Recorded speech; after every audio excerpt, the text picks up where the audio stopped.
Hello, everybody. Welcome to our program today. It is with a mixed feeling that I'm inviting you guys welcome you guys to the program today. You all know, for those of you who are uh, in the news or you're very current with happenings, you know, there was this case about a young lady uh, who was attacked by some gun wielding men at the burial of her husband. And not just that she was attacked, she was shot, and her mother lost her life in that incident. And also, another woman who is the wife of her brother in law also lost her life in that incident. And this incident happened in Obosi, and it's been in the news. If you just check the Nigerian dailies, you'll see it in the news.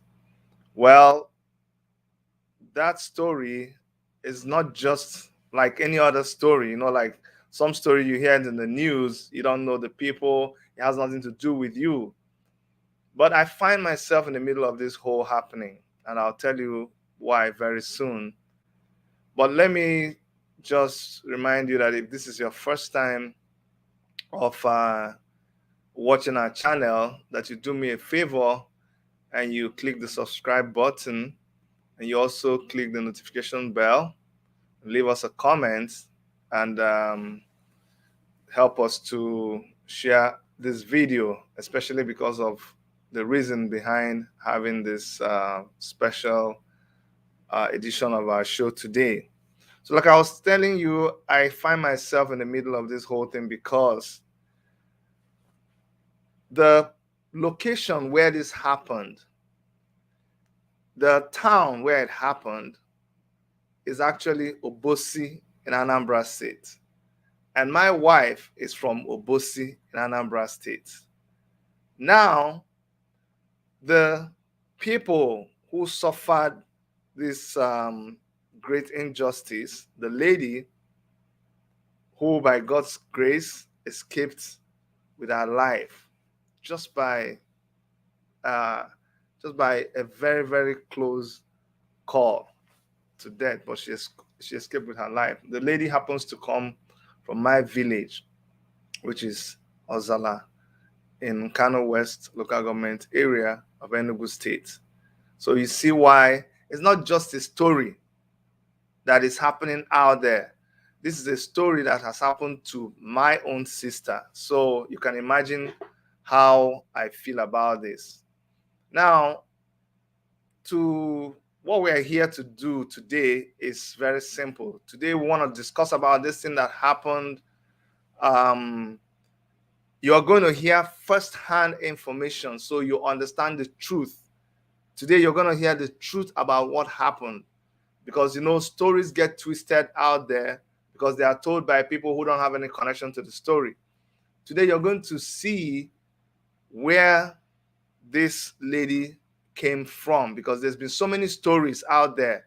So by the time you hear the story of her upbringing, her people, and what her people, what is the lifestyle of her people, what are their moral values, you'll be able to understand who this lady is.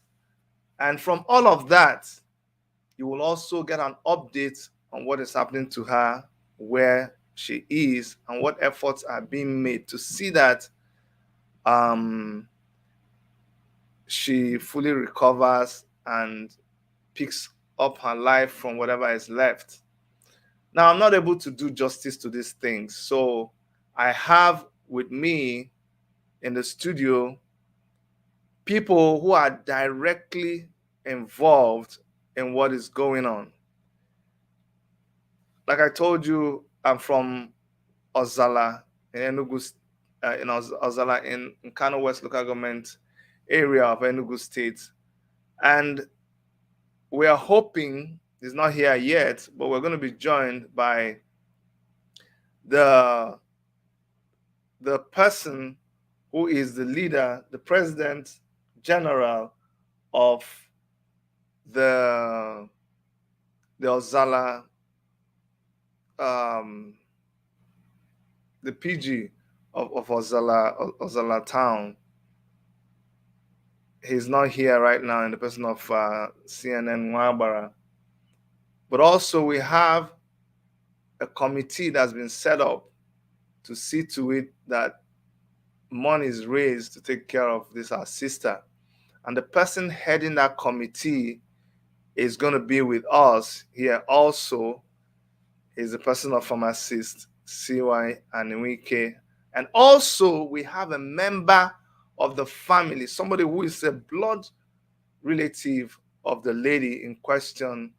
He's also going to be here. So I ask you to stay tuned, send this video out to people. I know whenever we talk about raising money, a lot of people don't want to get involved, but it's not just about raising money. It's about making sure, there's so many things we're going to talk about here, making sure that this kind of thing doesn't happen anymore, making sure that people don't just, get up and do things and think they can get away with it.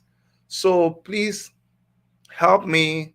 Okay, we have PG here in the house. So please, I want to welcome to the studio the President General of Ozalla Community in the person of Barrister CNN Nwabara. I think he's still setting up, but you're welcome to this program, sir. Thank you, Cadet. I am pleased to be here. Thank you very much. Thank you very much. And we also have in the studio the chairman of the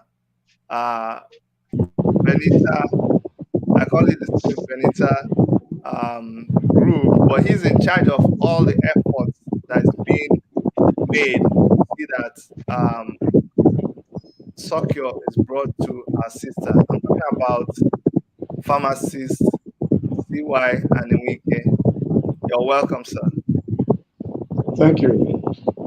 Thank you, Architect Chidi. Thank you. Thank you very much, sir. I told you guys that we also have a member of the family here who will be able to tell us the truth, the reality of what's on ground. And this person is my brother. I call him Obings. Obings. Obiora Okwuibe. You're welcome, sir. Thank you, Jeremy and ladies. Thank you. Okay. I don't know where the noise is coming from. We're having a feedback. There's a noise. Yeah, I don't know either. Okay, actually, see why the noise is coming from you. Oh, really? Should I mute myself? No, I don't know. There's static. I don't know whether it's coming from the mic on your neck because you're using your headpiece. I still hear the noise. Okay, it's okay now. It's perfect now. It's perfect now. Okay. Yeah. Sure. It's perfect. Thank you very much. Thank you. Yeah. And Barrister CNN, we are not you're dark.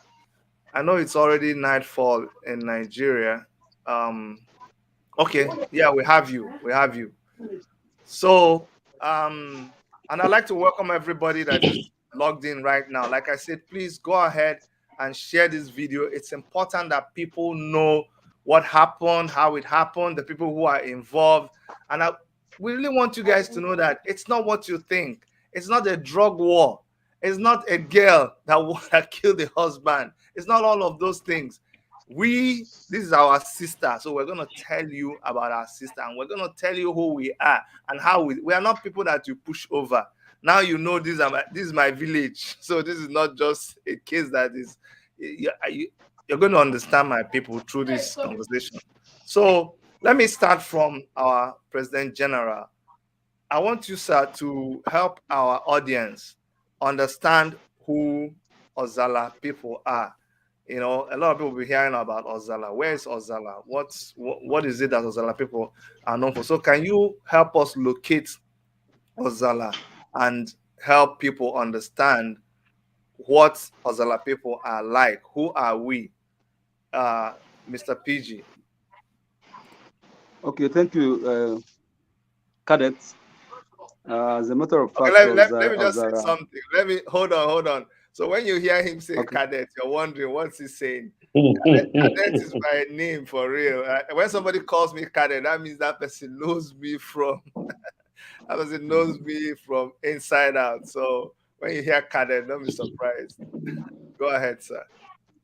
Yes, as a matter of fact, to the best of my knowledge, Ozalla is a natural creation, and which is by coincidence and by the special grace of God, is located in one of the most important areas within Nkanu area. It has border with of local government. It has border with Udi local government, Udi town, and on Ozalla. The important thing about Ozalla, or the remarkable thing about Ozalla, is the four corner areas, which from childhood we knew became popular because of the commercial activities that goes on there, and it has increased over the time. Well, Ozalla is blessed with this location, and Ozalla is blessed with men and women of goodwill, men and women that has traversed every area of human endeavor, and men who are successful in all they are doing, and many are coming up. And that is why we, this current generation, are coming together to see to it that Ozalla remains as important as we met it, and will continue to be important. And we have a duty to protect Ozalla and protect every person that comes from Ozalla, no matter where the person is. Now, Thank you. see, whether you like it or not, and these are not things that people are responsible for. You didn't choose where you were born into. And so some of us have found ourselves born into a town that is known for something very terrible. You know, there are some villages or towns that when you mention their name, people will say, oh my God, if that person enters your house, you should kill the person. If the person enters your house with a snake, you should kill the person and leave the snake. And when you get born into that kind of a place, what can you do? You inherit that kind of bad name. For Ozalla, is there anything like that people know Ozalla for? What is it that people really know when the people hear about Ozalla, or when they talk about Ozalla elsewhere? What is it that people attribute to Ozalla? Well, what I know about Ozalla people is their hospitality. Ozalla people are highly hospitable, and that is why we accommodate people who are not on the phone. That is why we accommodate people who are not from Ozalla, and that is why currently you see so many people who are not from Ozalla living in Ozalla, and that is why you still see we as Ozalla haven't given a land to UNTH where they built a hospital, and so many from other places comes to Ozalla for one thing or the other, and nobody, I stand to be corrected, nobody has ever said that he found Ozalla unhospitable. All right. So we are known for our hospitality. I'm going to come back to you later. Let me go over to our brother Obi Okwuibe. Obi, you are a direct relative to our sister Benita. I want you to help us understand exactly what happened. We're going to just, in a brief summary, just tell us exactly for people who just read the news about, but I want to hear it from you. I know I've heard so many versions. I've heard what is the real thing, but hearing it from someone who is a relative would make a difference. Tell us your relationship with Benita and tell us what happened from a family perspective. Hello, everyone. As Mr. Cadet Nwanyanwu has introduced, I'm Obi Okwuibe. And Benita is my niece. She's the daughter of my direct cousin. The father is my late uncle's son. The father is equally late, a long time ago. At a very young age of about 52, thereabouts. The young girl was raised by her mother, who is now late, resulting from the incident of the attack. A poor woman whom all of us supported to raise these children. The incident of 13th of January 2022 left everyone dumbfounded in the family, heartbroken, scared, hopeless, and in dire ravage, I may use the word, to the extent to which that people do no longer value human lives, pouring or spilling blood at will and hoping to walk away, probably without consequences, they will think. Benita is a young girl who got married to the now late husband in 2019. The young man just left school at Esute, Albany, where they met. That's the young man, Oyedika, a young man. They met themselves. He met this young girl at a very young age. They dated for a very long time while the young man lived in Ozalla, attending school at Albany. So when he was through with school, he came forward to the family to formally ask the hand of Benita in marriage. As it is with custom, we requested from our sister, our daughter, to tell us if she's willing. She, of course, agreed. So the young man did all he has to do traditionally to marry the young girl. And later on, in 2020, they had a white marriage in Onitsha. So it was a sad note, noting some time, and that's the mother we were seeing, and this is the wedding picture. So it was a sad note, noting that sometime this young man is not feeling well. I personally didn't know what the problem was, but I got information that he's unwell. And sometime in late December, I heard that the mother of Benita went to see the sick son-in-law in hospital or something like that. But the bottom line is the mother of Benita, late Monica Okwuibe, that the young man, the son-in-law, sent for her that she should come and see him or be with them, something like that, because they were quite closely knitted since he got married to her daughter. So while she was there was the horrible, sad news of December 5th, either December 5th or December 6th, that the young husband of the daughter, Oyedika, has passed on. The news came, it was devastating. So all of us, as it is customary, we reached out to our daughter to commiserate with her, inquire, briefly what has happened. Of course, information was also same as he has been ill, and he has some brothers in Onitsha because they're from Obosi. Obosi is quite close to Onitsha, so they live in Nkanu.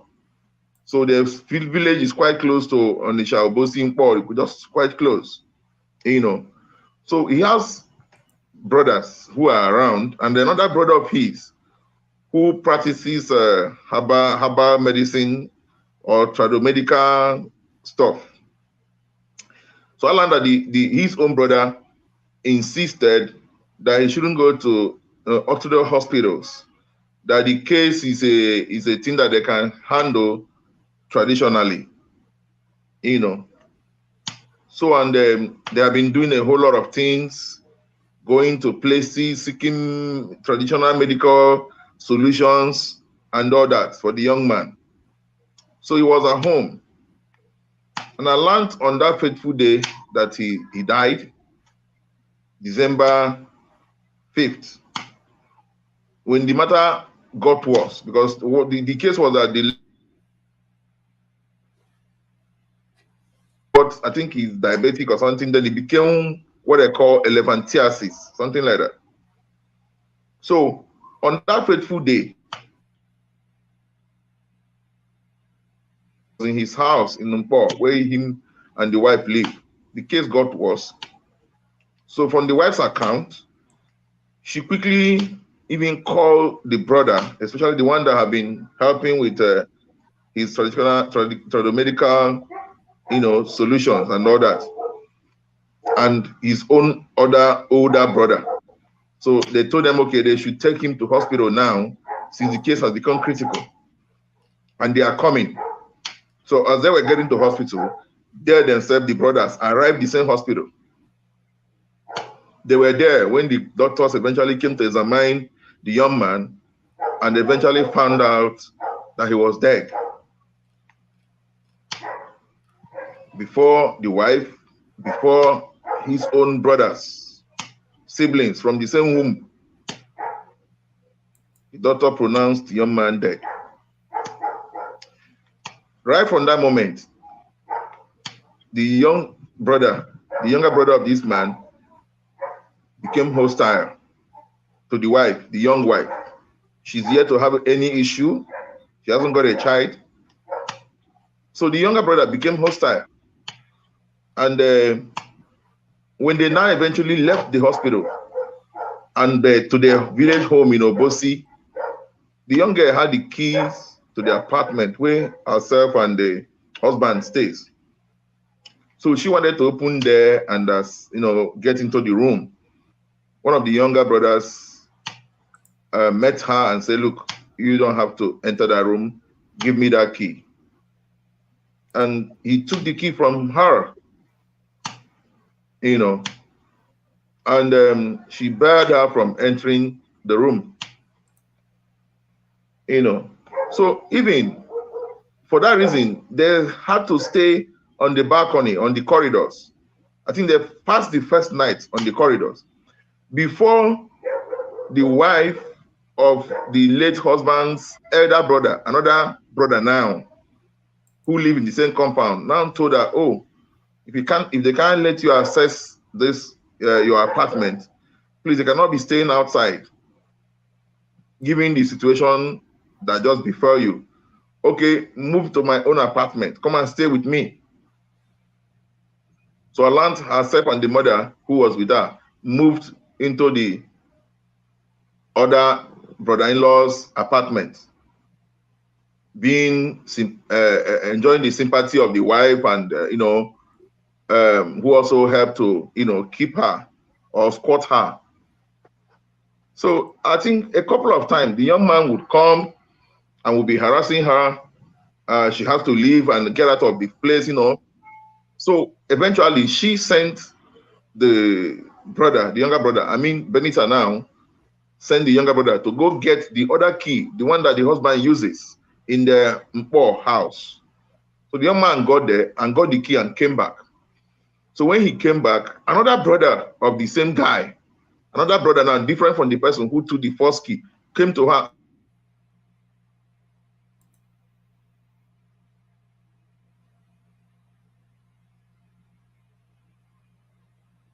and seized that same key again, the second key, bearing her. So she had no option than to remain in the apartment of the other woman who now have to take them in and harbor them. So the message got to us, the family, about what is happening, that the family now summoned her to a meeting, and some of the brothers are now asking her that they should tell them what happened to their brother. So she was like, you all of you were there, you all had known the history of his health, you have been involved in taking him around, seeking solution. I mean, nothing else happened to him, you know, than that I know, other than the same thing all of you know that have been the problem. You know, there's someone him first, the young man died on a Monday. There's someone him for a meeting on the Tuesday, and another one on Thursday. Still, but then Alan, the eldest brother of the family, was also warning the younger ones. Look, why are you accusing this young girl? Why are you disturbing this young girl? Leave her. She wouldn't know anything or haven't done or have done anything resulting in our brother's death. You know what? All of you know what happened to our brother. Why? So, you know, the family was kind of divided though. So, but the two younger ones are more aggressive. You know, I think the whole thing is about trying to scare her or accuse her of being behind the husband's death so that they will find a ground to probably chase her away. And of course, while they had the key and land, they had been ransacking the guy's house, go in, come out, check one or two things, I don't know, while barring the girl from accessing the same place. You know, so finally, one of them came to her and said, well, our brother has died. He's dead now. You are the next to die. You know, so she was scared. And one of them also keep telling her, well, I will treat your matter when the right time comes. This is not the time yet. When the time comes, I will treat your matter. You know, so she, a young little girl of 27, 28, she got to us, got across to the family and reported this matter. Well, we urged her to remain, since she has someone who is understanding in the family, who is, you know, cooperating with her. She should remain. Keep mourning her husband quietly, and until the husband is buried, then the family can now step forward, as it is customary, and ask the husband's family, please, what are you talking about our daughter? What is your accusation of her? Do you have any evidence or any proof or whatever? Then, I mean, our family should come forward and, you know, be with her, you know, for her to a kind of prove her innocence. Of course. So even before then, she was already telling them that she's innocent. She wouldn't have killed her husband, whom she started with long years ago, even before they married, and whom she has lived happily with. And as a matter of fact, all of you know what his case is and how he eventually died. So, but they were hell-bent. All what she was trying to explain and say was falling on deaf ear. All what they are after is to make away. I mean, get rid of her in one way or the other, or chase her or scare her out. But it didn't occur to us that they have such a very terrible plan of killing. It didn't occur to anybody in the family. So we're just waiting to see if after the burial, maybe the family can now come forward and say, okay, ask your daughter questions, blah, blah, blah. I mean, but even when the burial was fixed on the 13th of January, our family planned to be present as it is customary. So we made every preparation, did all the things we should do. My family were there at Obosi, Odaraba village, Umuota, or that's Odaraba kindred in Umuota village, Obosi in Idemili North of Anambra State, Idemili North local government. The family was there. They observed all the rites as supposed, as it is customary, until the funeral was over. Our family eventually had to board the vehicles, bid Benita farewell, and they even requested the mother to join the vehicle and go with them. The mother said no, she wanted to stay with Benita, and probably when Benita has done one or two customary traditional rites for the late husband, she'll probably come home, you know. So they left, and it was that same evening while she still sat outside, while people were still coming to console her and all the rest of them. In her own account, we learned some young men, 3 of them, bearing sophisticated ammunitions, you know, made their way into the compound. And when they see them with guns, they started shooting sporadically. And she and other people left where they were sitting and hurriedly returned into the room with the same woman, the brother's the brother-in-law's wife, who had been, accommodating them since she was chased away from their own apartment. So they went into the woman's own apartment. Herself and the mother and the woman and other people ran into that place, and they locked the door. I learned, as she narrated. So they don't do. So they were seeing the gunmen from the window. They walked straight to that same apartment where they ran into, and one of them or two of them used their legs to break the door, entered the parlor, ordered everybody to go outside of the house. They left, while as they are coming outside, some other person was out there telling them to lie down. So Benita ran into the kitchen where she hid. Along one of them went for her and found her and dragged her out and brought them out in the compound and told her, everybody to lie down. The mother was there. The brother-in-law's wife, who we now refer to as co-wife, was also there. And the mother lied down. The brother-in-law's wife lied down. So she wanted to lie down. Benita herself, the widow now, wanted to lie down. So along one of the gunmen told her, no, stand, come this side, shift away from the other people. So she stepped aside, standing, and the young man now told the assailant now told her, you have 2 minutes to tell us what happened to our brother. So she started begging them. I said, please, I don't know anything that happened to him. I only know he was sick. Please, I didn't do anything to him. As she was crying and begging them, they opened fire on her. They shot her 2 times. She fell to the ground.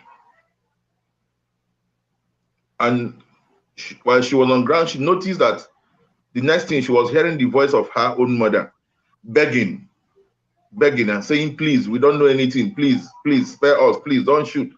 They opened fire on her mother. 2 gunshots. Her mother fell to the ground. And Ireland died instantly.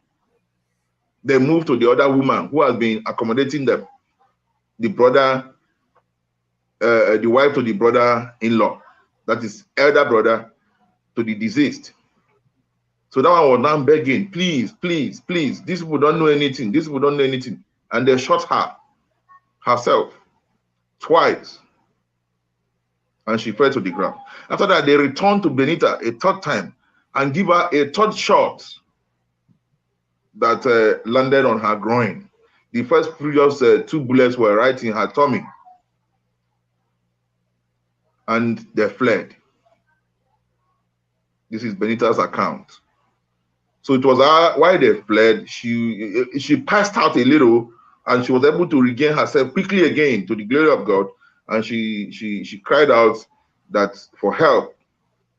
So people ran to her and they carried her, evacuated her to a nearby hospital. They were able to resuscitate her there, before moving her out of that place. She already saw the wife of the brother-in-law, the body lying there in the same hospital, lifeless and dead. And she observed that her mother was already dead at the scene of the shooting before she was evacuated to the hospital. So, as it is now, Benita is still in hospital battling for her life, but to the glory of God, I think her life is no longer under threat of death. She's been resuscitated, she's been stabilized, but she now grown with pains of the bullets, and a whole lot of examination and tests and ultrasound and or whatever have been going on to be sure that she's saved. From what I can hear too, 2 arrests have been made of the key suspects, but one of them, I learned, is still at large. But police is also in search of him. Thank you. Wow. Thank you so much, my brother. While we were talking, I was just visualizing the whole environment and the kind of trauma that this young girl has had to pass through, right from her husband being sick, going through that period of sickness, then to the husband dying, and then on top of the husband dying, all the accusations and the way they maltreated her, kicked her out of the house. This is another topic for another day. Why that kind of practice is still prevailing in some of our parts of our society. But then to also see your mother killed right before you, and to also see the only person who defended you, also killed. I can imagine what she must have gone through, and then actually experiencing those bullet wounds. It is really something else. Now, we really thank God for her life. And just for the sake of those of you who are tuning in right now, this is a special broadcast we're doing. We're calling it Save Benita, because as we speak, even though by God's grace, Benita has been stabilized, she's no longer hanging on a string. Now she's stabilized, but there are so many things that are involved that cannot be revealed here. So a lot of funds are still needed to be able to bring her to full healing, and also because of the security nature of the situation. There, like I said, I can't talk about them here, but there are so many things that the family and friends are planning to do concerning this case, as you are going to hear. And Ozalla being what it is, I'm not telling you that this is my village. I know how we are. I know the kind of people that we have in our village. This is not the right forum for it, but if it were not, I would have mentioned a lot of names that even you, our listener, probably know, and you'll be shocked that they all come from Ozalla. So Ozalla has people, and there's a way we do things. As soon as this happened, we sprung into action, and a committee was set up to look into this case. Now, the head of that committee, that's the Benita Intervention Committee, is a pharmacist, CY Anyaegbunam, who is here with us. CY, your video is not on. If you could please turn on your video.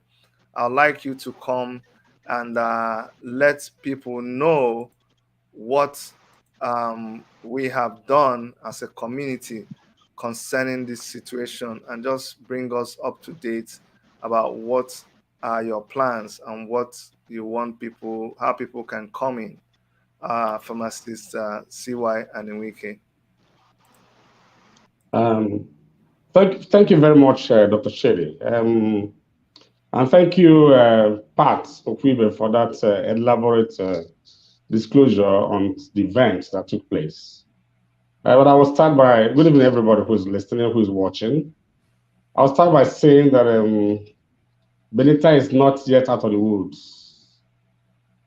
Her life is still in danger. Stabilized, yes, but her life is still in danger, and she needs a lot of medical and surgical interventions to be able to completely get out of this. It may take weeks, it may take months. If you have ever seen anybody who had suffered gunshot injury, and hers is beyond just gunshot physical injury. This is a young lady who suffered huge trauma, and part of what we're managing is not just the gunshot injuries and the surgical interventions that are taking place and will continue to take place until she's out of the woods. but also post-traumatic syndrome that she's going through presently. She's extremely traumatized, extremely traumatized. I've had the opportunity of talking with her personally as the head of the BIC, that's Benita Intervention Committee. Actually, the full name for that committee is Benita Medical Intervention Committee. As a background, I like to say that Ozala as a community has a mantra that one for all and all for one. If anything happens to Ozala person anywhere in the world, whether it is in Canada or United States of America or Singapore or anywhere within locally or internationally, every other person feels that the same thing that thing has happened to him or her. And that's why when we hear about the Benita story, I think the story broke out a day after the event, and it shook the entire town. It shook the entire town. And we cried out. We felt devastated. We couldn't imagine it. A young lady, just 27 years old, just lost her heartthrob, the love of her life. They've been into a relationship. As a matter of fact, the husband lived in our village. The husband lived in Ozalla while he was schooling at a nearby school, Abba and Esut. So you could see that it was a love of two lovebirds, and so you can understand the trauma she's gone through, the trauma she's still going through. The mother gave them love, both the husband and the young lady, before this dastardly event. We have a group called Ozalla Forum. Ozalla Forum is an online association of Ozalla sons and daughters and wives. We were established in 2016, and we've done a lot of interventionist programs and projects in the community. Things like speed bomb, security setup, attention to medical conditions of people, and meeting needs of many people. So when this came, there was a motion that was moved in Ozalla Forum, and it didn't take time before that motion was adopted, and a committee of 13 or so was inaugurated, and I was made the chairman of that committee. The committee's primary responsibility is to raise funds, to be able to deal with the situation that Benita found herself, particularly her health situation. And we have begun to raise some money. Money is trickling in, but we're saying that Benita needs much more than what we're raising. Benita needs much more than what we are, getting presently. And that's why when Dr. Chidi came up with this idea of bringing this matter live internationally, we bought into it, and we just can't appreciate Chidi enough. Benita is suffering terrible, traumatic situation. Like I mentioned when I began to speak, when I met with her, she was written in pains, and it hasn't changed. I spoke with her quite a few minutes before this program came online, and she's in pain. And whatever we need to do to make her return to normalcy, we will do. And that's why I'm calling on everybody who is watching and everybody who is listening, that this call for Benita's life to be saved effectively is a major call, is a call to save a life. This young lady abandoned everything about herself and everything about her life and fell into a love relationship. And only for her to be, if you see the picture, I would have shared that picture with you, Chidi, but it's a picture that will need viewers' discretion. Because if you see the leg, as a pharmacist, I know that those legs were gangrenous. They were gangrenous. They were the very terrible, bad leg sores that were allowed to degenerate because the brothers and even one of their sisters, according to her, refused that this guy should seek orthodox medical attention, and they were going to native doctors, and they were worsening the matter. I mean, this guy tells you the number of purulent effusions that were coming out of the husband's legs she was cleaning together with the mother, giving attention and love and emotional, backing to the young man, because of the love they shared. And because from the story, I think there is a superstitious family. And because they believe that it was not a normal sickness, it was caused by somebody, they preferred to go into unorthodox medical attention.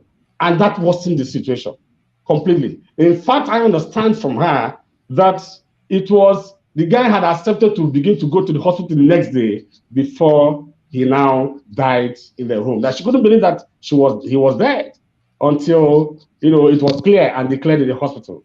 So I want to say clearly that this girl has suffered in the hands of these men. I mean, in a natural and real African culture, a woman is not married into a home to the man alone who is her husband. She's actually married into the family. And so all these people that have attacked her and probably almost took her life, but took the life of her mother. The poor woman that struggled and struggled and struggled and brought her to the level they presently are. At the time when she was coming to settle down to at least get a benefit, in all labor there is profit. We talk about bearing, eating the fruit of your labor. This was the time for this woman to begin to eat the fruit of her labor. And some miscreants who had no value for life, who had no value for relationship, decided it was time to take her out. It's so gruesome, in a gruesome mother, in a very terrible situation. I feel terrible. I had a mother, I lost my mother 10 years ago. I still feel very bad. She died after of natural causes. So the hospital, I think time was right. But seeing your mother, your own mother, young woman, die brutally for nothing, absolutely nothing, is quite traumatizing.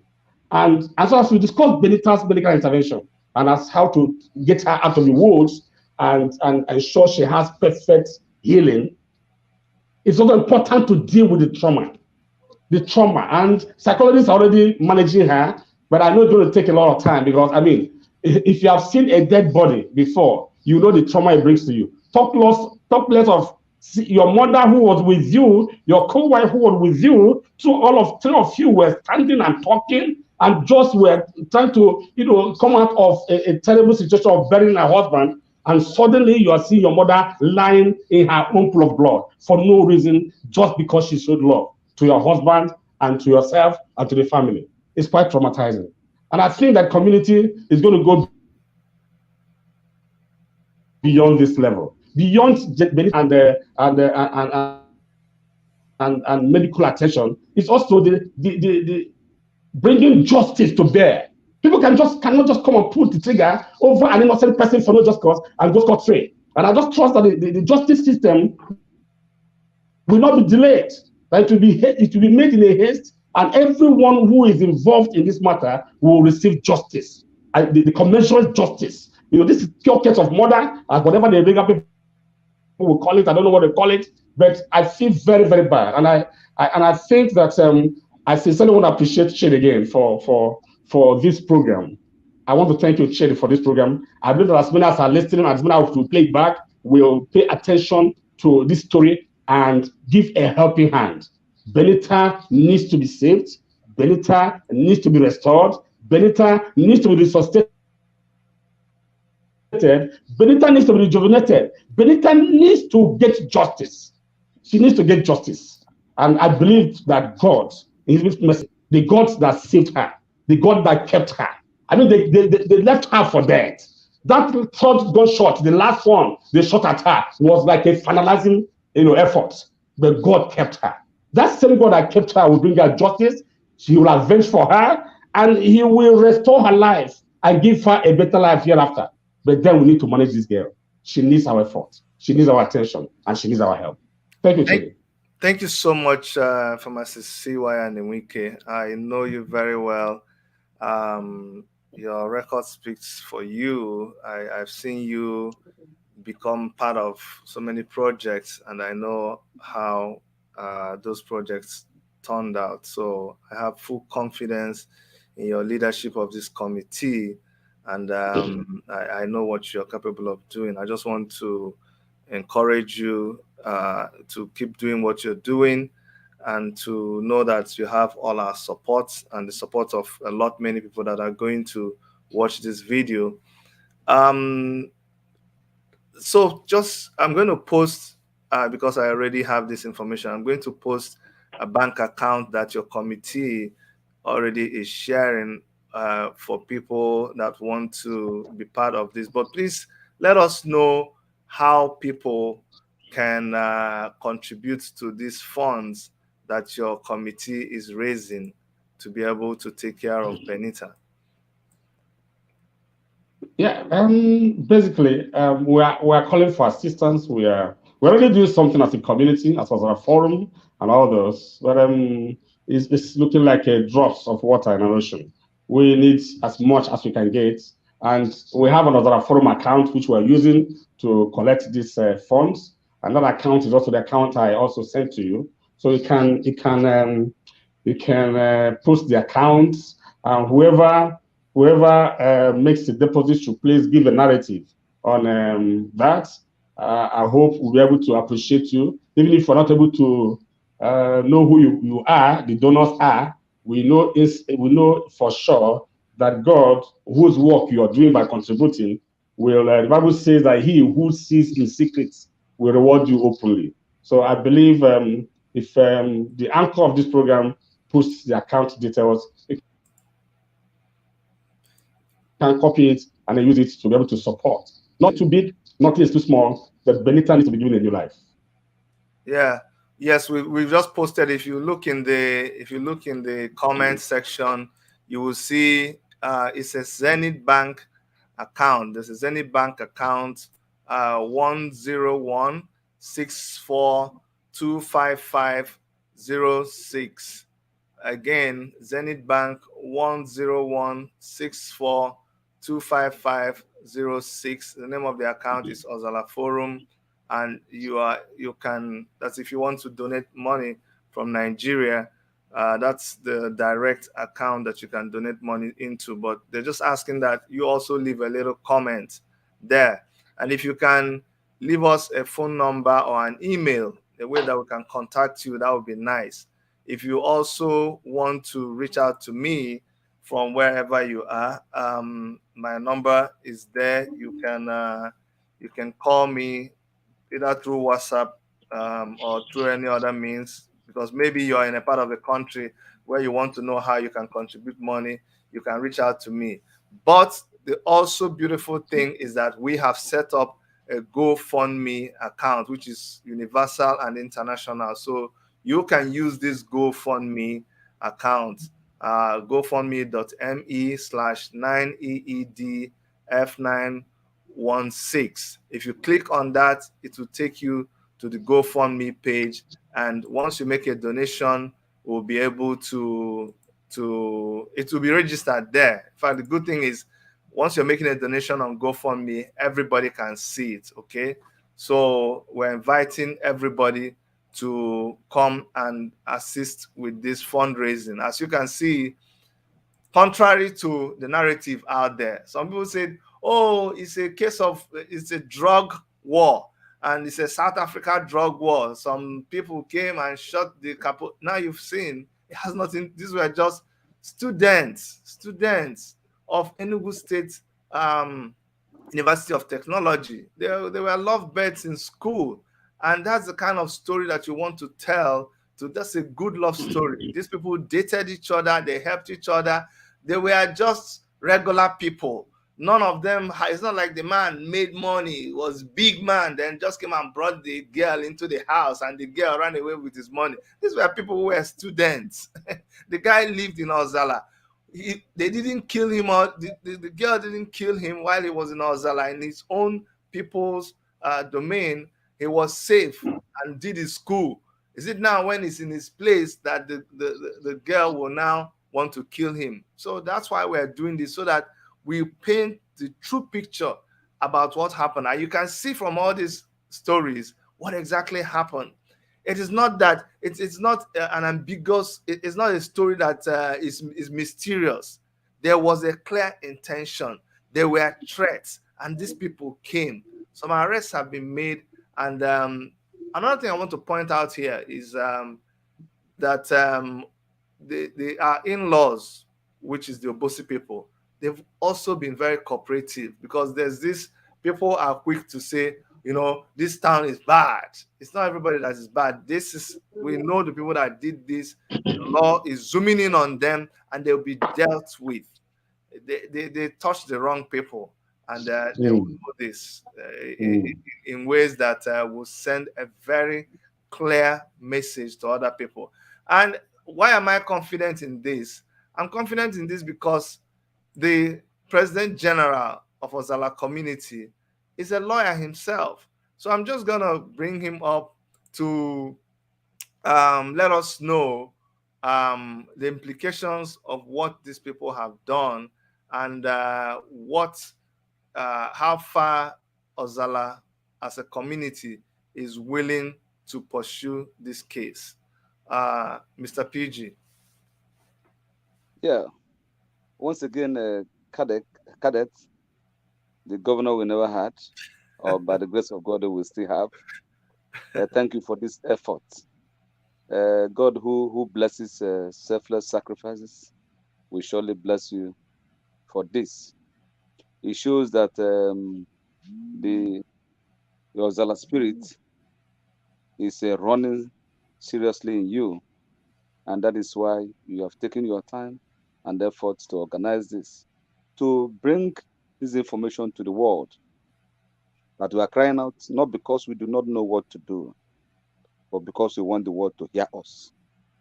Well, on my part, as the President General of Ozalla Development Union, when the incident happened, we had to, align it or bring it together with other criminalities that has happened to Ozalla and Ozalla people. And quickly, we supported and encouraged the formation of the committee led by pharmacist CY Anyaegbunam. We trust he will deliver. He has always delivered. But on our part, because of this particular incident, and to send a message, like you said, that we cannot be trampled upon, we cannot be easily trampled upon, especially when it has to do with clear violation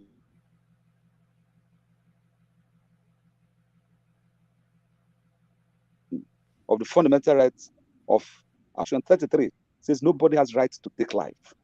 The life of any person can only be taken if it is pronounced by courts. If the court says this person deserves to die, that is the only time it can be taken. So no matter what they feel was wrong with our sister, which obviously was a misconception and barbaric mindedness that led them to begin to think that the woman may have had hand in what happened to the husband. But on our part, like I said, as Ozalla people, as President General ODU, we quickly summoned a meeting of Ozalla Development Central Committee, Executive Committee of Ozalla Development Union. And that meeting was held on Saturday, 21st, by 9 a.m. at Ozalla. In fact, everybody that matters, every person that is supposed to be in the meeting attended. And we deliberated on the criminalities that has happened in Ozalla, and particularly this issue. It may also interest you to note that within the same meeting, the elders, the stakeholders of Ozalla, the executives of the Central Executive Committee insisted that we should form another committee, and insisted that I should head the committee as a lawyer. And what is the committee supposed to do?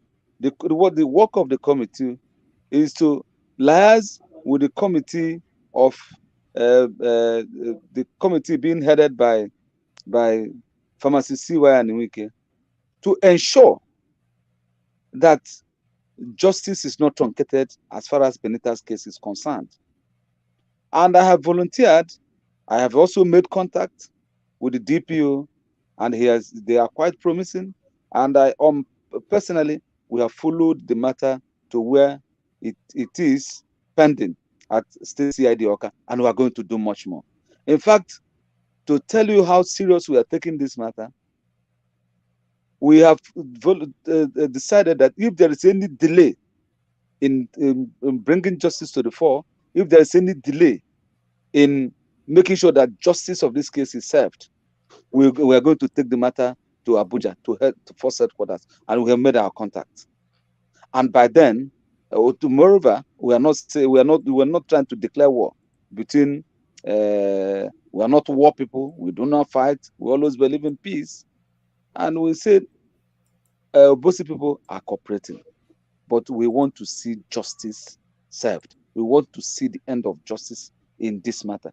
So beyond that, we also invited the press.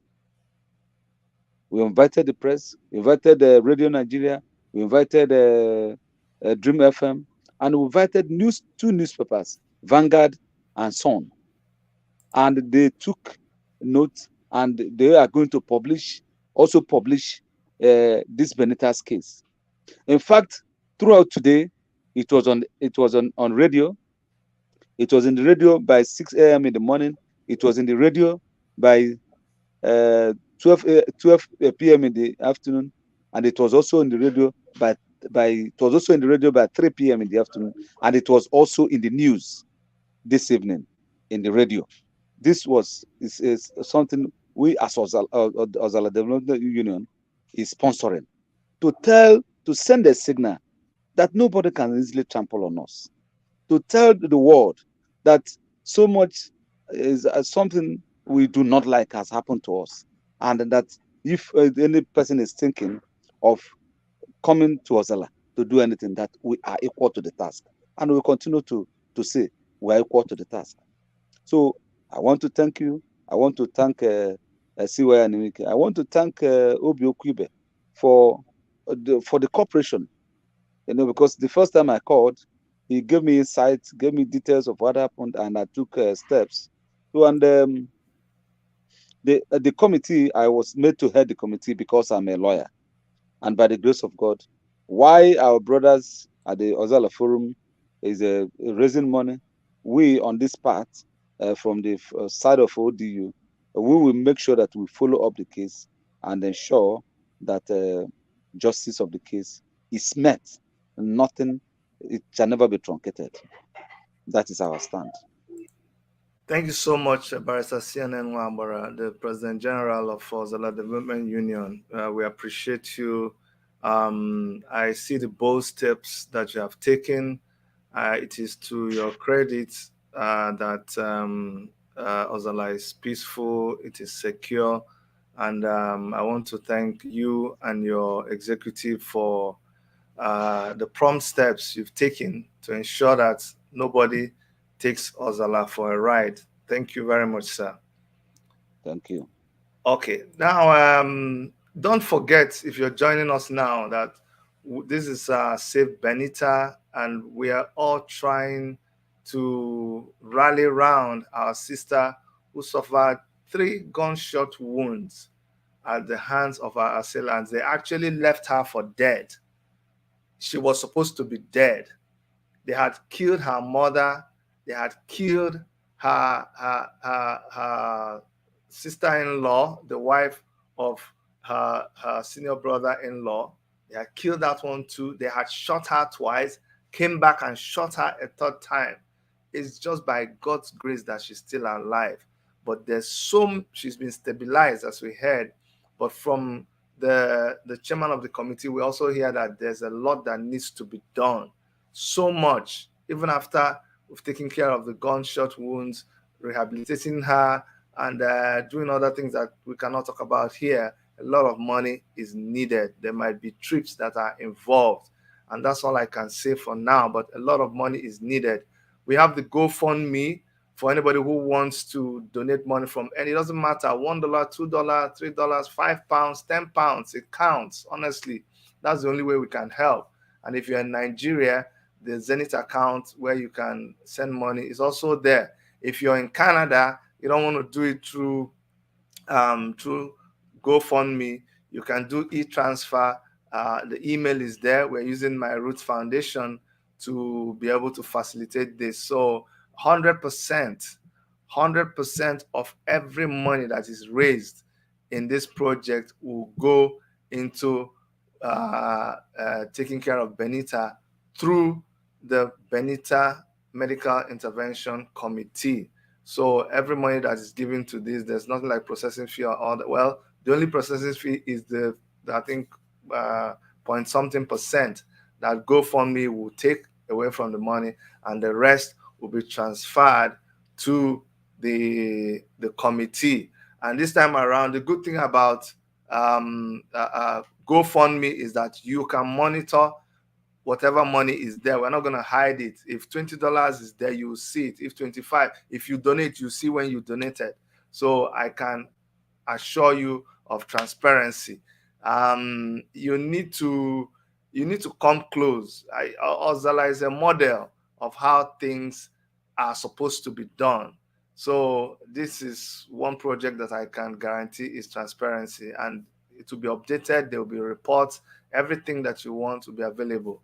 Now, I'm going to bring, as we begin to round up, the most important thing is to raise this money. That's why we're here for. All the talk that we're talking is to lay a solid background. But even after this, I want to see that people will go there and donate money. If you are not able to donate money, at least you can share this video. Tell people that, this is the real story. Oh, this is the real story. You've heard the real story. And you can see that what we're doing is for real. I'm going to bring back Obi to finally just say a word of just a closing remark on behalf of the family to all our listeners and everybody who is planning to help in this effort. And if there's any other information that you want to leave with us, you can go ahead and do that. Sorry, you're muted. You're muted. You're muted. Thank you, Dr. Chidi Nwanyanwu, and all the listeners, everybody who had find time to hook on to hear the true story, the true side of the whole thing.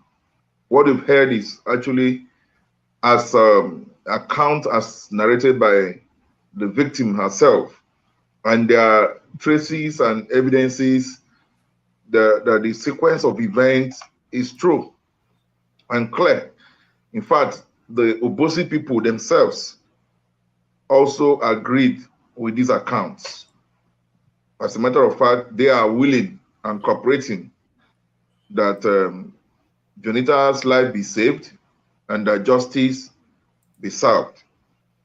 So I want to thank you all, and I want to assure you all that the persons you see here assembled are persons of high caliber integrity.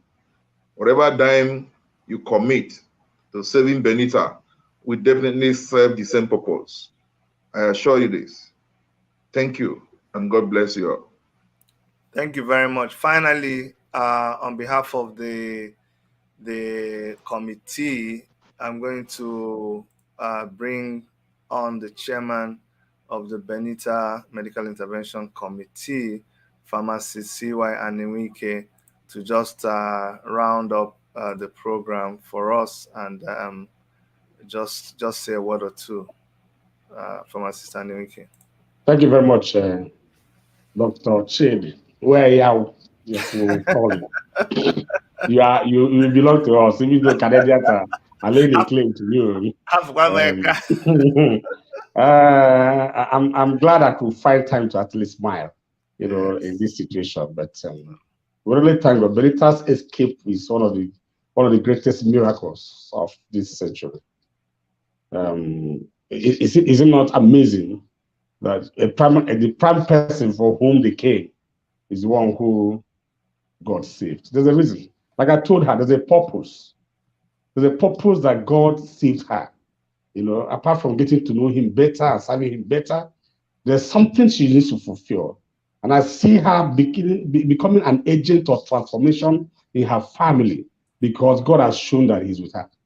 And let me also inform us that Benita's place of present treatment is strictly undisclosed because there's still threats.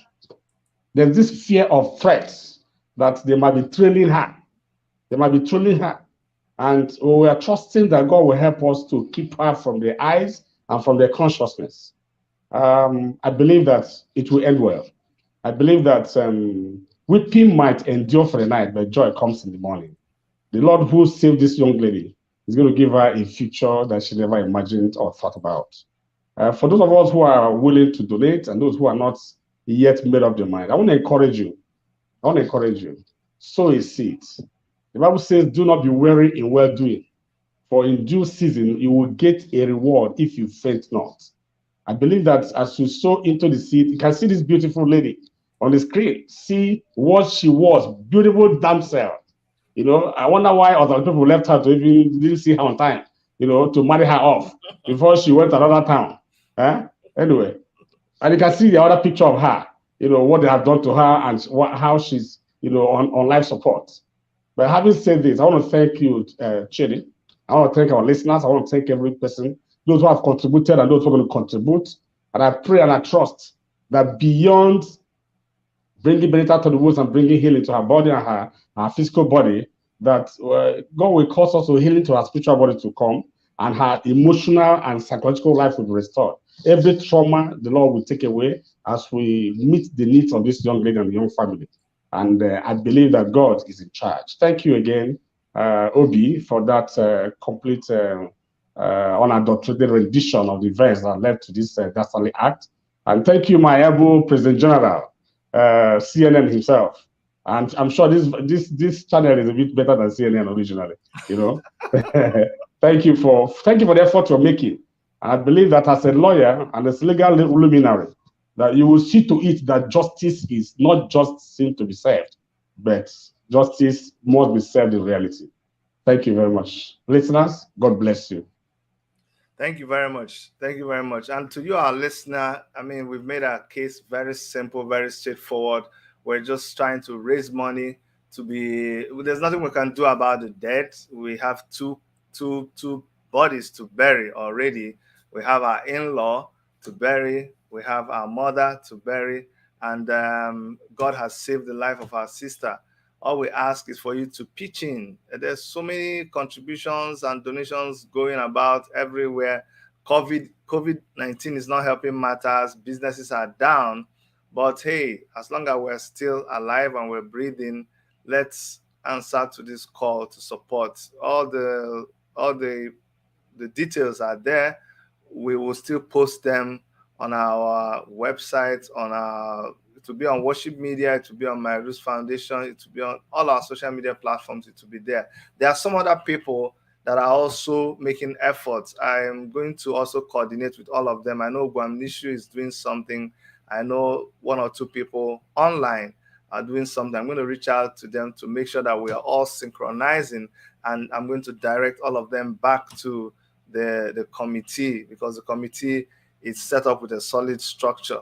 I also hear that some of our political leaders are making efforts that we're going to hear about them soon. Everybody's hands is on the table, and I'll encourage you, don't miss this kind of opportunity. Like our brother said, there's a reason why her life was saved. And now that everybody is pitching in and being part of this, I think you should tap into that also. And for all of us in Worship Media, on behalf of Dr. Erica, I want to thank all of you who have been supporting us through the years. Every time we keep calling you, you don't disappoint. You keep coming through for us. Some people already started donating directly into the Nigerian account. So not everybody goes through GoFundMe. I want to thank every one of you who has donated. I want to thank those of you who will still donate after this. Let's do this like we used to do it before.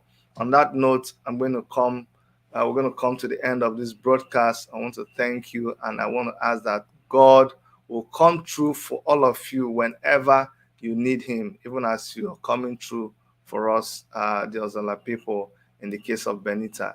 Bye, everybody. Bye-bye.